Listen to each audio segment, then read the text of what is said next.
The Boston County Courthouse gleams like polished marble in the morning sun as I push through the heavy oak doors. My heels click against the floor, each step measured and controlled despite the storm churning inside me. The familiar scent of lemon polish and old paper fills my lungs. I've walked these halls hundreds of times, but never like this. Never as the defendant. I spot them immediately, my parents. The word feels foreign, a label without substance. Linda's perfectly manicured hand rests on the sleeve of her attorney as she leans in, whispering something that makes them both smirk. The diamond bracelet on her wrist catches the light, sending prisms dancing across the wall. She's dressed for effect Chanel suit, hair freshly colored, the same honey blonde she's maintained since I was a baby she left behind. Mark stands slightly apart, checking his watch. His baseball physique has softened with age, but he still carries himself with that athlete's confidence, as if life is a game he expects to win. They don't notice me at first, giving me a moment to steel myself, to remember why I'm here. "Look who finally showed up," Linda stage whispers to Mark. Our abandoned daughter graces us with her presence. The irony of her words stings like salt in an old wound. I smooth my simple black suit and walk past them without acknowledgement, taking my seat at the defendant's table. The whispers continue behind me, but I focus on arranging my notes, on breathing. The bailiff's voice cuts through the murmur. "All rise." The Honorable Judge Robert Reynolds presiding. We stand as Judge Reynolds enters, his robe sweeping behind him as he takes the bench. His eyes scan the room, pausing when they reach me. "Assistant District Attorney Carter," he says, surprise evident in his tone. "Unusual to see you as the defendant today." "Yes, Your Honor," I respond, my voice steadier than I feel. Family matters bring us all to unexpected places. Behind me, I hear Linda's sharp intake of breath. When I glance back, the color has drained from Mark's face. They didn't know. They had no idea their abandoned daughter had become a prosecutor, and a good one. The power imbalance they'd counted on has just shifted beneath their feet. Their attorney, Miles Archer, recovers first. His expression hardens as he reassesses me, no longer seeing an easy target, but a worthy opponent. And suddenly, I'm not in that courtroom anymore. I'm in Portland, Maine, July 1993. The air is thick with heat, sticking shirts to backs and tempers to tongues. I'm 4 months old, too young to understand what's happening, but old enough to feel the tension as my parents argue over the trunk of their car. "It's just for a few months, Mom," Linda promises Margaret, who stands with me bundled in her arms. "Just until we get established. You know how hard it is starting out." Margaret's face is tight with things unsaid. From the porch swing, Charles watches silently, his judge's eyes missing nothing. He's retired now, but the authority clings to him like his aftershave. "The baby needs stability," Margaret says, her voice low but firm. Linda rolls her eyes, checks her lipstick in the side mirror. "She has you too. What could be more stable than a judge and his wife?" Mark slams the trunk closed. "We've got to hit the road if we want to make it before dark." They kiss me goodbye, perfunctory touches, already gone in their minds. The car pulls away without a backward glance. And I don't know it then, but a few months will stretch into years of absence punctuated by obligatory holiday appearances. What I do know is the feeling of Margaret's tears falling on my forehead as she watches her only daughter drive away. My grandparents gave me everything my parents couldn't or wouldn't. Charles taught me justice through bedtime stories about his cases, moral lessons wrapped in tales about real people making hard choices. Margaret's kitchen was where I learned about love, consistent, reliable, unconditional. They never missed a school play or awards ceremony, sitting front and center while my parents' chairs remained empty. On the rare occasions Linda and Mark did appear, their affection felt hollow, performances rather than genuine connection. When I was 16, Margaret died suddenly, a stroke that took her in the night. The funeral was small, dignified, like her. My parents arrived 40 minutes late, Linda complaining about her black dress in the church bathroom, while I stood by my grandmother's casket. "I'll make you proud, Grandma," I whispered, my hand on the polished wood. Charles squeezed my shoulder, his grief as palpable as my own. At that moment, something crystallized within me, the knowledge that my real family had never been Linda and Mark. It had been here, in the steady presence of two people who chose to love me every day. Yet even then, some small, foolish part of me brightened when Linda hugged me after the service. Charles saw it happen, the hope flickering across my face at this rare maternal touch. "I still wish they'd stay," I admitted to him that night, ashamed of this weakness. His eyes were kind but knowing. Love is a choice we make every day, Joe. A choice my parents had never made until money was involved. "Miss Carter," Judge Reynolds says, pulling me back to the present. Will you be represented by counsel today? Before I can answer, Miles Archer rises. Your Honor, the plaintiff questions Miss Carter's competence to manage such substantial assets. Linda nods vigorously beside him, still not grasping what's happening. I almost pity her. Your Honor, I say calmly, I'll be represented by Evan Mitchell, and for the record, I prosecuted 3 successful fraud cases before your bench last month. The judge's subtle nod tells me everything. He sees through them already, and for the first time since Charles died, I know exactly how this ends. A month before, rain pelted the windows of Charles's study, a fitting backdrop to the hollow quiet that had settled over the house since the funeral. Josephine stood motionless before his mahogany desk, fingers hovering above a wooden box she'd never seen before. The grandfather clock in the corner ticked away the seconds, its steady rhythm, the only sound besides the storm outside. What were you keeping from me, Charles? She whispered, lifting the ornately carved lid. Inside lay a series of leather-bound ledgers, each labeled with a year spanning the past 2 decades. She recognized her grandfather's meticulous handwriting immediately, the precise script of a man who believed details mattered. Pulling out the most recent volume, Josephine settled into Charles's leather chair, inhaling the lingering scent of his aftershave. The first entry hit her like a physical blow. January 2025. Linda called requesting additional funds for Mark's business venture. Sent $2,500 as usual, makes 264 consecutive monthly payments. Josephine's hands trembled as she reached for Charles' calculator. The math wasn't complicated, but she needed to see the number. 22 years, $2,500 every month. The sum on the display made her stomach clench. $660,000. They took enough to buy a house? She whispered, pressing her palms against the cool surface of the desk to steady herself. She pulled out more ledgers, each containing the same pattern. Year after year of $2,500 payments, all meticulously documented in Charles's precise script. Between the pages, she found photographs Linda on a yacht in the Mediterranean, Mark at exclusive golf courses. Images dated during weeks when Linda had claimed she was too busy to visit her ailing father. The clock struck midnight as Josephine moved to Charles's computer. The password came to her instantly: Margaret's birthday, the one date he never forgot. Among the desktop folders, one caught her eye. Linda requests. Email after email unfolded before her, a systematic pattern of manipulation so transparent it made her teeth ache. Dad, Mark needs new equipment for tryouts. The coach says he has real potential this time. Daddy, I miss you terribly but can't afford the trip right now. If you could help just this once. Between the blatant appeals were more insidious messages. Mom always said you loved Josephine more than me. I guess she was right. Mark's requests were rarer, but larger business ventures that produced nothing but excuses. The realization crystallized with painful clarity. They had never seen Charles as a father or grandfather. He had been nothing more than an ATM to them. Josephine closed the emails, needing air, but instead found herself searching public records. Attorney Miles Archer's name appeared connected to multiple aggressive inheritance disputes. Linda's social media accounts, usually set to private, had recent posts visible to friends hinting at family wealth finally coming their way. A deeper search revealed Mark's gambling debts, tens of thousands owed to people who didn't send polite collection notices. County records showed something even more damning. Linda had been involved in 3 prior inheritance disputes with other relatives. The narrative they were constructing became clear. Charles had been manipulated by Josephine in his final years. She was the villain in their story. The obstacle between them and money they believed was rightfully theirs. As dawn approached, Josephine noticed a desk drawer she'd overlooked, marked with her name in Charles's handwriting. Inside lay a sealed envelope, the wax emblem of his judicial office still intact. Her hands trembled as she broke the seal, unfolding a single page of Charles's stationery. My dearest Josephine, if you're reading this, they've already begun their pursuit. Remember what I taught you.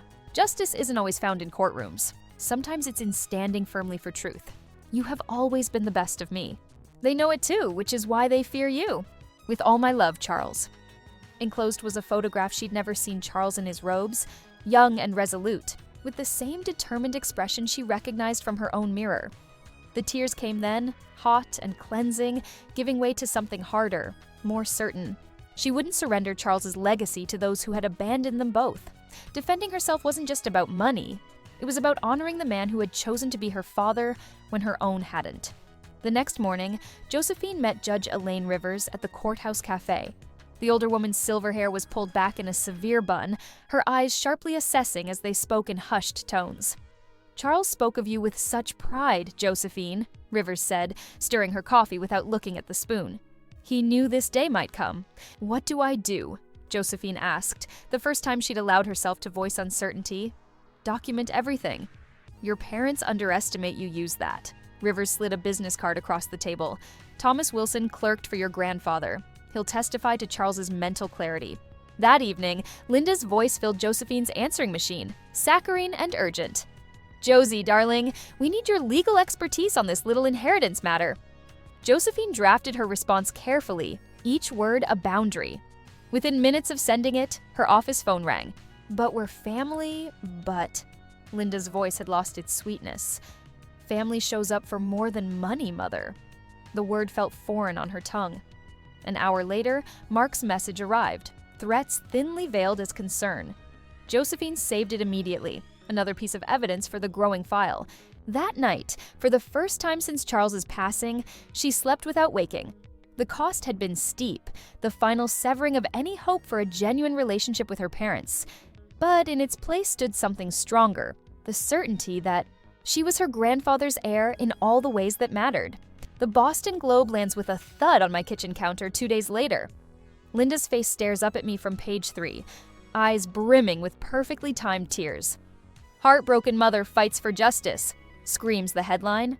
I scan the article, bile rising in my throat as I read her fabricated tale of devotion. "Charles was like a father to me after my own past," she claims in the interview. "To see his wishes twisted by someone with such influence over him in his final days." I slam the paper shut. The woman who visited her father 8 times in a decade suddenly portrays herself as a grieving daughter. The irony would be laughable if it weren't so infuriating. My phone buzzes. It's Thomas Wilson, my office colleague. "Mark Carter was here," he says without preamble. "Cornered me in the parking garage to express concerns about your stability. Wanted to know if you'd been acting erratic at work." I press my fingers against the bridge of my nose. "What did you tell him?" "That his timing seemed remarkably convenient given the inheritance dispute." Thomas pauses. "Joe, they're working from every angle. The Attorney General's office received anonymous calls questioning your ethics. Before I can respond, my email pings. It's Evan Mitchell. Miles Archer has filed an emergency motion claiming Charles was incompetent when he drafted his will. The court date has been moved up by 2 weeks. They're accelerating," Evan writes. Archer knows a rushed timeline works against thorough preparation. The walls seem to close in around me, but instead of panic, I feel something else, a cold, clarifying anger. They think I'll buckle under pressure. They're wrong. That night, I spread documents across Charles's mahogany desk, the same desk where he wrote landmark opinions that shaped Massachusetts law. Sleep is a luxury I can't afford. I arrange evidence. Chronologically, a methodical timeline of parental absence. In one box, I find holiday cards spanning 20 years. I examine each one, noting the generic messages. "Merry Christmas, kiddo. Love, Mom and Dad." No references to achievements, interests, or personal details. They never knew me well enough to include them. Another folder contains Charles's private journal entries. Linda called again about money. One reads from when I was 12. Nothing about Josephine's piano recital or how she's doing in school. When I mentioned she won the regional competition, Linda changed the subject. In a dusty album, I discover something that makes my hands shake videos of childhood milestones. My high school graduation, college commencement, law school ceremony. In each one, 2 chairs in the front row are marked with handwritten signs. Reserved for Linda and Mark Carter, empty chairs that Charles kept saving despite knowing they wouldn't come. I trace my finger over his neat handwriting. "They never really knew me at all," I whisper to the empty room. The following morning finds me at Mount Auburn Cemetery. The early autumn air carries a chill as I place fresh flowers on Charles's grave. My weekly ritual, something Linda and Mark never bothered with during his life or after his death. I'm arranging the stems when I hear footsteps on gravel. Looking up, I see Linda approaching, a designer coat buttoned against the chill. Her face registers surprise, then calculation. "I didn't expect to find you here," she says, glancing at her watch, as though even in death, Charles is just another appointment.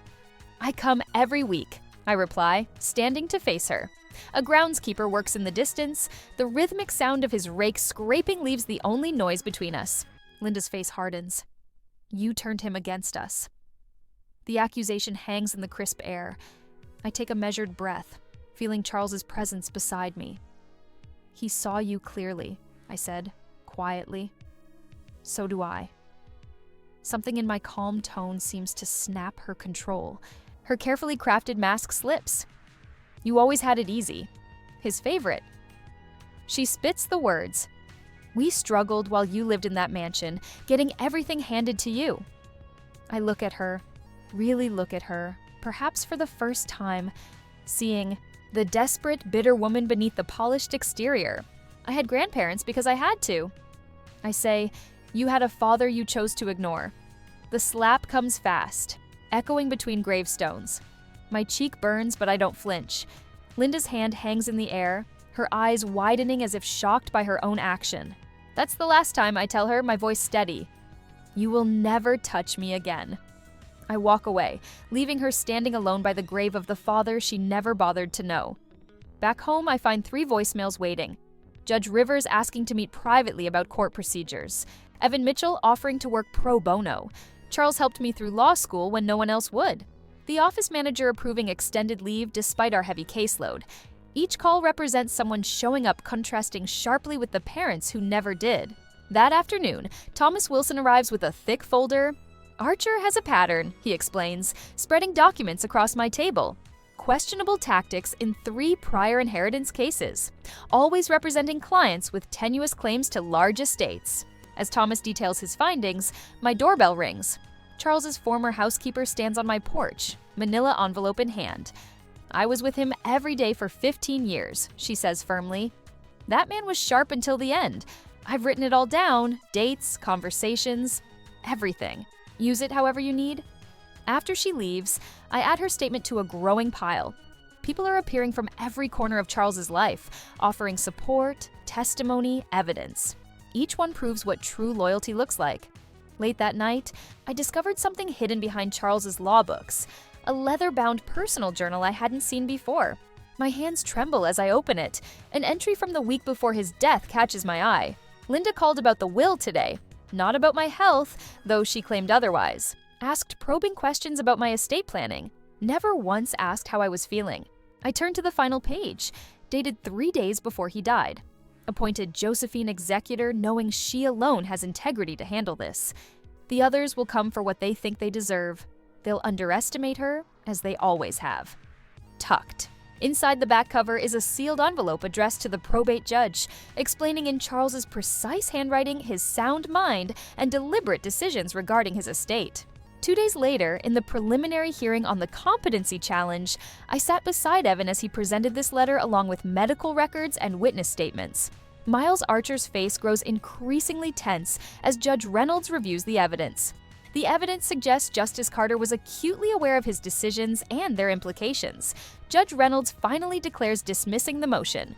The will stands as written pending full probate proceedings. It's a small victory, but a significant one, the first public defeat for Archer. As we exit the courtroom, I catch Linda's expression. For the first time, genuine concern replaces her confident smirk. That evening, I created a comprehensive evidence binder, dividing it by category. Financial records showing patterns of exploitation, my detailed timeline of their absence from significant events, medical records confirming Charles's mental clarity, and Linda's contradictory statements highlighted in different colors. I add video testimonials from Charles's colleagues and cross-reference Mark's gambling debts with the timing of their inheritance claim. Each piece fits together like a puzzle, revealing their true motivation. As I finish organizing, my phone rings. It's Evan, his voice urgent. Josephine, I found sealed court records from Linda's previous disputes. There were 2 other wills she contested her uncles in 1998 and her cousins in 2007. Same pattern, same claims. I grip the phone tighter. She has a history of this. Yes, and Judge Rivers just called. She's found a legal precedent that applies directly to our case. Peterson v. Thornhill, 2012. The Massachusetts Supreme Court ruled that repeated inheritance challenges constitute a pattern of exploitation. I add this final piece to my binder, a quiet confidence settling over me. I look up at Charles's photo on my desk, his eyes seeming to watch me with pride. They won't see this coming, I whisper, my voice echoing in the quiet room. The final battle lies ahead, but for the first time since this began, I know with certainty that I will win. A day before the courtroom confrontation, the conference room glass reflected my image as I arranged the folders in precise chronological order. Each deposition transcript represented another nail in Linda and Mark's coffin, a coffin they'd been building for 22 years without realizing it. "They've filed a motion to exclude," Evan announced, entering with coffee and a stack of legal briefs. His tie hung slightly loose, evidence of the all-nighter we'd pulled preparing, Archer's claiming our evidence is prejudicial rather than probative. I nodded, unsurprised. They would. My voice remained steady, betraying none of the fury simmering beneath. "Which judge?" "Peterson," Evan grimaced. Not ideal. Judge Peterson's reputation for excessive caution was well known in legal circles. I'd argued before him twice won, both times, but barely. "We have alternatives ready." I tapped the blue folder containing our contingency strategies. Charles had taught me to prepare for every possible judicial ruling, favorable or not. "When's the hearing?" "Tomorrow, 9 a.m. Evan glanced at his watch. "That gives us 20 hours to shore up the psychological expert testimony." I turned to the window, gazing at Boston's skyline. Somewhere across town, Linda was probably selecting her outfit, rehearsing her tears. The Boston Herald lay open on the table. Her tearful interview splashed across page 3, "Mother fights for family legacy." The PR consultant they'd hired had done her job well. The article painted me as calculating and cold, the ungrateful daughter who had manipulated an elderly man. For a moment, doubt flickered not about the case, but about public perception. Did people actually believe her? "This isn't about headlines," I reminded myself, echoing what Judge Rivers had told me during our late-night call yesterday. The court sees evidence, not media narratives. Rivers had been my lifeline through this process, her wisdom steadying me when emotions threatened to overtake strategy. "They want you to be reactive," she'd said. "Don't give them that satisfaction." My phone buzzed a message from Thomas Wilson, who'd been tracking down financial records. "Found something." "Meeting at lunch?" I texted back a confirmation. The deposition schedule lay before me, a carefully orchestrated symphony, financial analyst Jerome Bennett at 10 a.m., followed by Dr. Levinson's testimony about Charles's mental acuity. By afternoon, 3 witnesses from Linda's previous inheritance disputes would arrive, each unaware of the others until they came face to face in the waiting room. Evan shuffled papers, breaking my reverie. "Your boss called." "Mark stopped by the DA's office yesterday." My hand froze over the calendar. "What did he want?"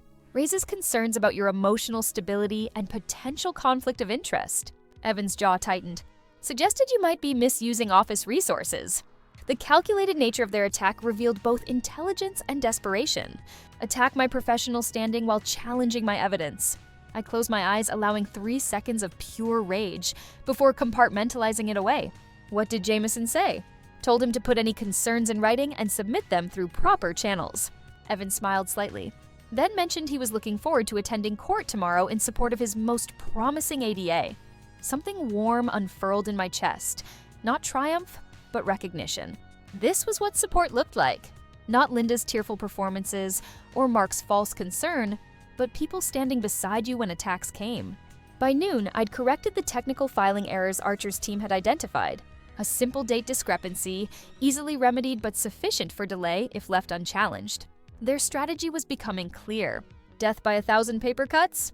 Each small victory would drain our resources and energy. Thomas arrived with a thick folder of bank statements. "I tracked the money," he said, spreading documents across the table. "Every single transfer from Charles to Linda for 22 years. But here's the interesting part." He pointed to highlighted entries. The amount spiked whenever Mark had career setbacks. The pattern emerged clearly: $5,000 withdrawals following Mark's team cuts, $10,000 after his final release from minor leagues. Each professional failure followed by larger financial demands on Charles. "They were bleeding him dry," Thomas said quietly. "No," I corrected, studying the pattern. "They were bleeding him strategically." After Thomas left, I sat alone, the Boston afternoon sunlight slanting across the documents. For the first time, I truly understood that this fight wasn't about money. The inheritance was substantial $2.7 million, but this case represented something far more valuable: Charles's agency, his right to determine the legacy of his life's work. My phone rang Linda's number. I almost declined, but then answered, putting it on speaker as Evan returned. "Josie, darling." Her voice dripped with practiced maternal concern. "This has gotten out of hand. We can work this out as a family." The word family in her mouth sounded hollow, a convenience rather than a commitment. "That's what court is for now," I replied, my voice even. "You're being ridiculous. Your father and I filed false claims about Charles's mental state, hired a PR firm, approached my boss with fabricated concerns." I kept my tone clinical, as if discussing case facts rather than personal betrayal. Linda's pause spoke volumes. "We can split it. 60-40. Evan raised an eyebrow at the insulting offer. "I'll see you in court tomorrow, Linda." I ended the call. The next morning, the courtroom buzzed with tension. Miles Archer looked immaculate but strained, his confidence visibly diminished since our first encounter. Mark sat slightly apart from Linda, their unity fracturing under pressure. Dr. Levinson took the stand first, her credentials impeccable as she detailed Charles's cognitive assessments. "In your professional opinion, was Justice Carter mentally competent when he revised his will?" Evan asked. "Absolutely," she replied. "His MMSE score was 29 out of 30, exceptional for any age." Miles Archer rose for cross-examination, his approach aggressive. "And yet you never assessed him specifically for undue influence, did you?" "Objection," Evan called. "Calls for speculation, sustained." Archer's frustration flickered across his face. He'd expected an amateur opponent, not a coordinated legal strategy. By midday, the financial analyst had methodically outlined every payment from Charles to Linda, $2,500 monthly for 22 years, totaling $660,000. The courtroom fell silent as the number appeared on screen. Linda leaned toward Archer, whispering urgently. Their planned narrative, the devoted daughter denied her birthright, was crumbling against documented exploitation. The afternoon brought 3 witnesses from Linda's past former in-laws and distant relatives she'd challenged in previous inheritance disputes. Each testimony painted a consistent picture of systematic financial predation. Mark shifted uncomfortably during the third witness, creating distance between himself and Linda with each damning answer. "And how many times did Mrs. Carter visit her uncle during his final illness?" Evan asked. "Once," the witness replied, "the day after he revised his will."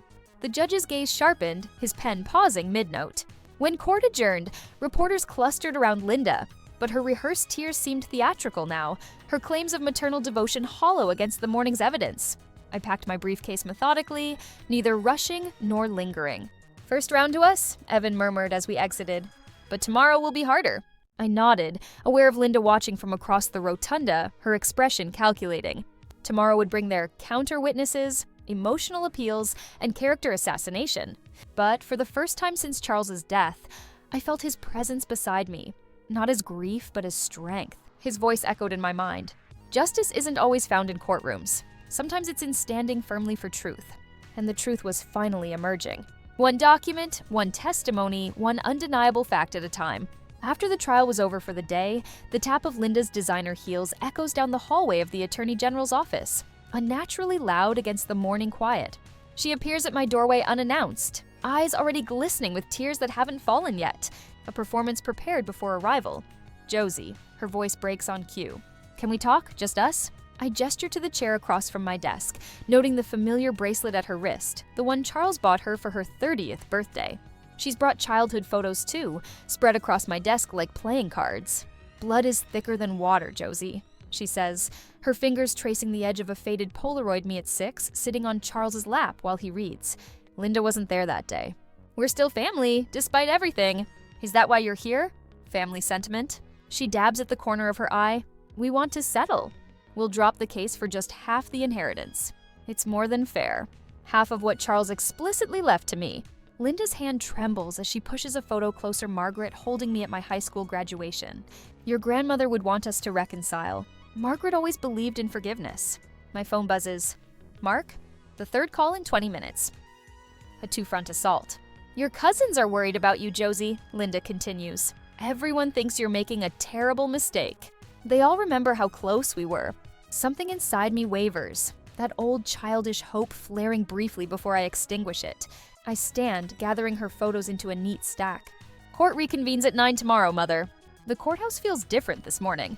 Tension hangs heavy in the air as Miles Archer approaches the bench, his confidence bordering on theatrical arrogance.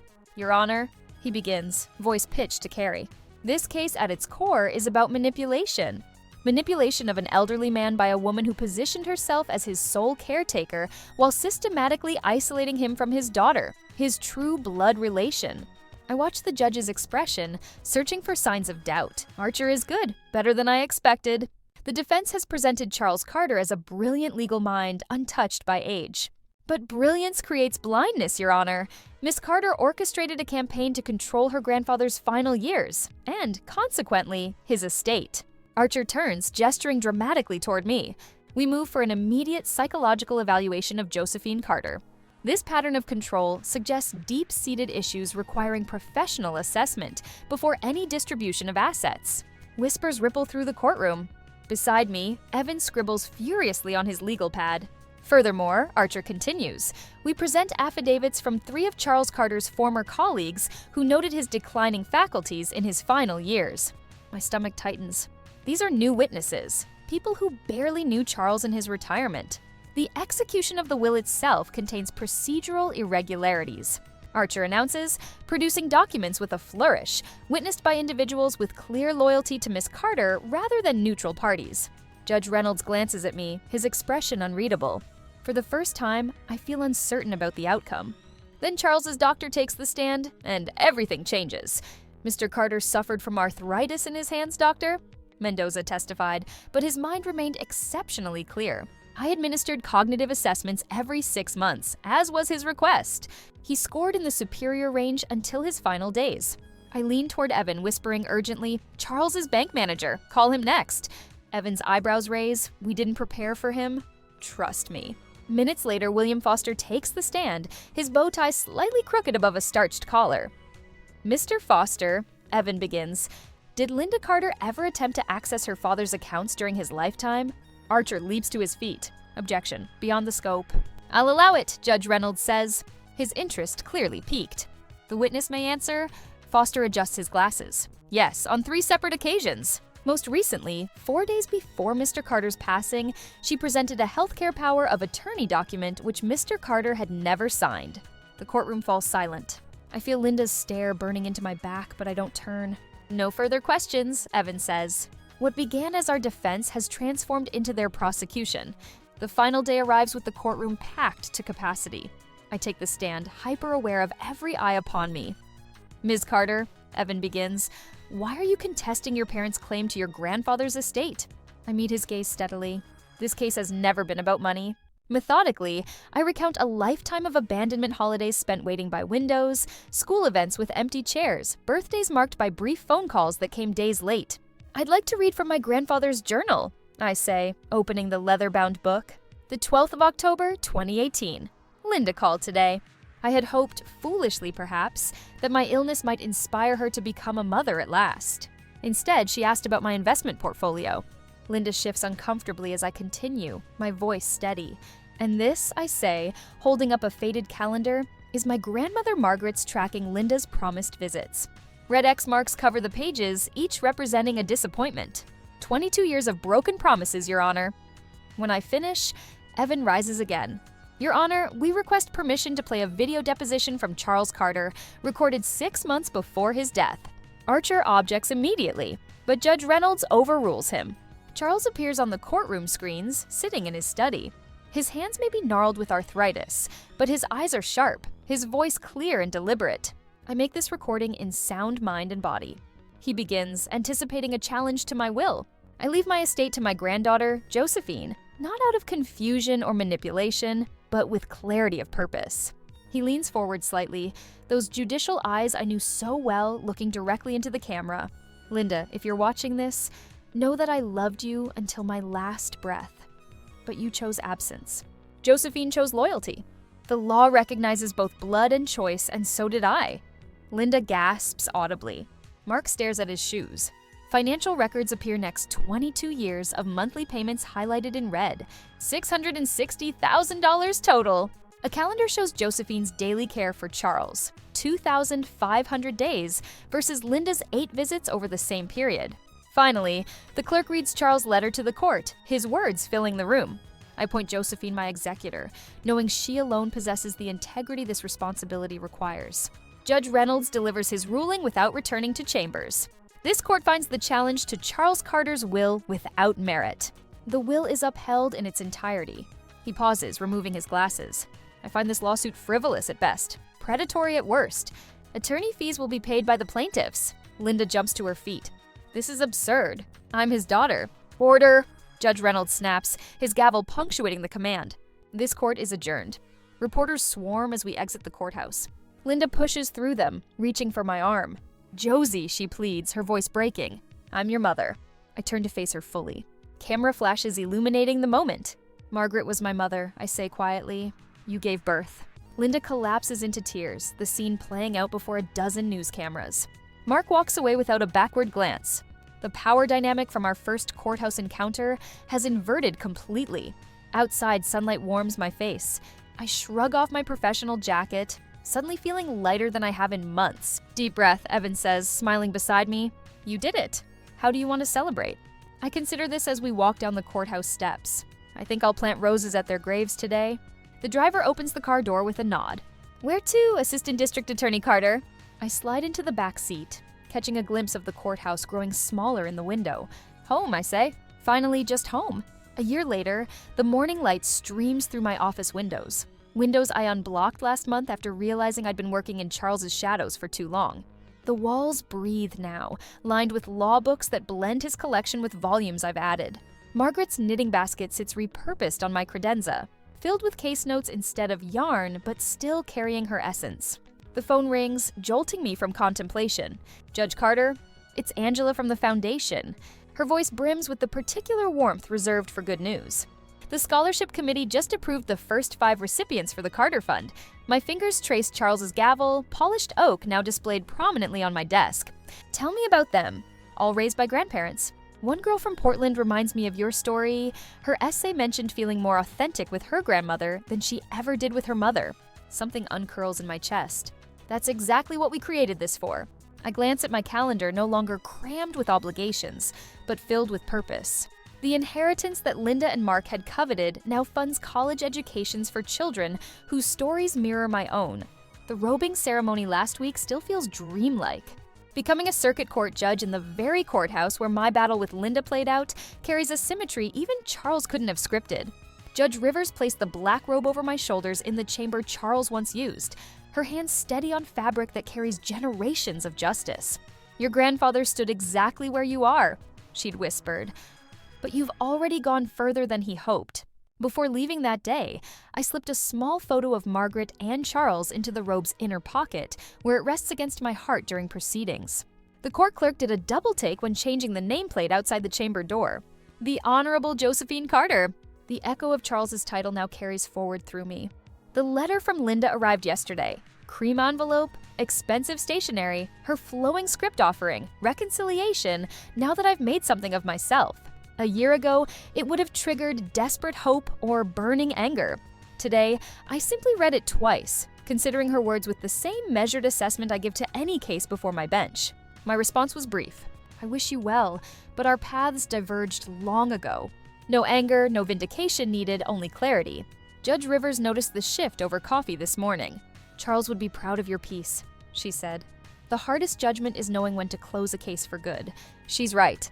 I'm finally free from the cycle of hoping for impossible parental love. The wound that defined me has become a scar that simply marks a boundary visible, but no longer painful.